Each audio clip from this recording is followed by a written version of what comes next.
Nos preguntamos qué había realmente detrás de aquellas promesas de virtud y de ejemplaridad. No había nada. ¿De qué comportamiento honesto podía estar hablando el líder del Partido Socialista? ¿De qué ejemplaridad puede jactarse una persona sobre la que recaen fundadas sospechas de haber plagiado su tesis doctoral? ¿Qué ejemplaridad puede esgrimir quien en 2016, en el Comité Federal de su partido, escondió una urna detrás de una cortina para forzar una votación fraudulenta que le permitiese continuar al frente de la Secretaría General de su partido? Señor ministro, señorías, la corrupción actúa como un agente disolvente y profundamente nocivo para cualquier país. Disuelve la confianza de una sociedad en sus gobernantes y debilita, en consecuencia, los poderes del Estado. La corrupción merma la fe en la vigencia del Estado de Derecho cuando campa a sus anchas o no hay una respuesta política acorde a la entidad del daño que se ocasiona. Y, en último término, la corrupción destruye la fe en las instituciones y, más aún, en la política, cuando no hay una reacción firme desde el terreno de la ejemplaridad. Estas palabras y más fueron pronunciadas en esta Cámara el 31 de mayo de 2018. Unos minutos antes, el diputado José Luis Ábalos había tomado la palabra para hacer una encendida defensa de la ejemplaridad en política que el Partido Socialista fingía encarnar en aquellas fechas. Quien las pronunciaba era el que en aquel momento era el candidato a la presidencia del Gobierno, candidato en una moción de censura que se basó con gran convicción en el rechazo a la corrupción en el seno de la vida política y que prosperó con la promesa de un supuesto comportamiento ejemplar. Después de esa intervención, Pedro Sánchez fue investido presidente del Gobierno de España. Pues bien, pasados unos años y nuevamente en este hemiciclo, poco tiempo después de este bochornoso episodio, el de la urna, nuestros dos protagonistas recorrían España en un Peugeot buscando avales para devolver a Pedro Sánchez a la cúspide del PSOE. Los acompañaban otros dos colegas de partido, Santos Cerdán y Koldo García Izaguirre. La suerte les sonrió y el líder fue generoso con la cuadrilla de amigos que le habían acompañado en aquella odisea, a los que les fue de perlas. En 2017, Ábalos fue nombrado secretario de Organización del PSOE, posteriormente ministro de Fomento. Santos Cerdán fue secretario de Coordinación Territorial, sustituyendo a Ábalos cuando éste fue cesado fulminantemente de sus dos cargos, en una de esas misteriosas operaciones tan típicas de este Gobierno, una operación aún más sospechosa a la luz de los últimos datos conocidos. Y Koldo García pasó a ser el hombre para todo de Ábalos. No es la primera vez que en esta Cámara nos interesamos por esta persona, Koldo García Izaguirre, de Baracaldo, militante socialista, concejal en Huarte por designación de Santos Cerdán, portero de un club de alterne, señorías, portero de un club de alterne, guardaespaldas, condenado en 2 ocasiones por lesiones, chofer de Pedro Sánchez, persona de confianza de Ábalos. Fue él quien acompañó a Ábalos precisamente al aeropuerto de Barajas cuando la vicepresidenta de Venezuela, Delcy Rodríguez, en enero de 2020, justo antes de la pandemia, aterrizó en Madrid a pesar de tener prohibida la entrada en espacio Schengen con unas misteriosas maletas. Otro esperpéntico caso sin resolver, uno de los muchos que llevamos viviendo con estupor e incredulidad con este Gobierno al cargo, esto del cargo es solo un decir, del país.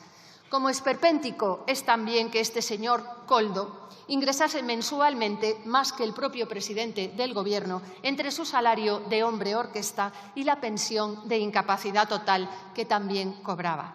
Señorías, el 14 de marzo del 2020, recién declarado el estado de alarma, en España había un mando único administrativo compuesto de Pedro Sánchez y 4 ministros, Margarita Robles, Fernando Grande Marlaska, José Luis Ábalos y Salvador Illa. El Congreso y el Senado habían cesado su actividad por decisión de sus presidentes. En unos meses de shock, de dolor, de enorme preocupación para los españoles, que veíamos cómo por primera vez en nuestras vidas el Gobierno nos encerraba en casa a causa de un peligroso virus de origen desconocido que causaba una enorme mortalidad y para el que no existía ni tratamiento ni vacuna, las decisiones sobre nuestras vidas estaban en manos de esas 5 personas. Era imprescindible la obtención de mascarillas quirúrgicas para proteger al menos al personal sanitario que luchaba a brazo partido contra lo desconocido y a aquellos profesionales considerados esenciales que continuaron desempeñando sus actividades en aquellos terribles meses. Se relajaron los requisitos para la contratación pública y para la consecución de esas mascarillas que solo se fabricaban en China. Ni transparencia ni mecanismos de control. El entorno ideal para que aquellos que no tienen principios, ni decoro, ni honestidad, se apresuraran a extender sus tentáculos movidos por su único afán, la codicia. El 20 de marzo, el entonces ministro Ábalos firmó por delegación del presidente del Gobierno una orden ministerial para comprar mascarillas mediante adjudicación directa y con trámite de emergencia, es decir, otorgando los contratos a dedo, como decimos habitualmente, a una empresa de amigos o de amiguetes. Soluciones de gestión y apoyo a las empresas, a la que se adjudicaron varios contratos, el primero en menos de 24 horas, a pesar de que no contaba con ninguna experiencia en gestión de material sanitario ni tampoco operaba hasta ese momento en China.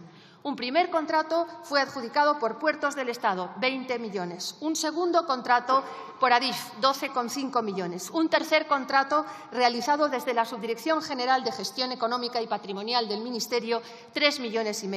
También su ministerio, señor Marlaska, firma con la misma empresa por 4,6 millones de euros a través de la Secretaría de Estado de Seguridad.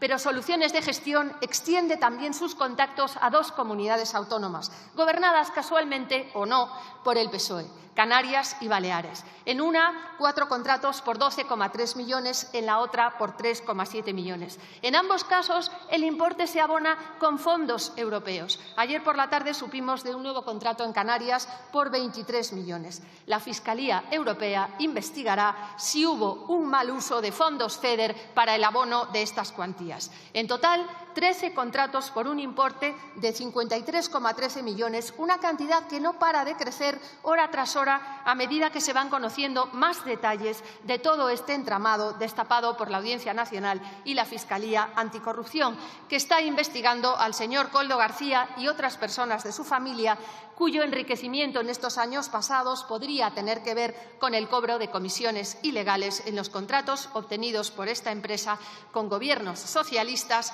a un precio muy superior al de mercado. Los 20 detenidos, además, habrían estafado a las administraciones públicas, también proporcionando material defectuoso o no ajustado a lo convenido en los contratos, razón por la cual se presentaron denuncias. Es decir, mientras las familias españolas lloraban a sus fallecidos, de los que no se podían despedir por el confinamiento, o luchaban contra el virus en sus propias personas, unos cuantos del entorno del ministro Ábalos y del Gobierno aprovechaban el caos para llevarse la pasta, entre otros la pasta de su ministerio, señor Marlaska, una nueva condecoración que puede lucir usted ya en su larga lista de reprobables actuaciones como miembro de este Gobierno.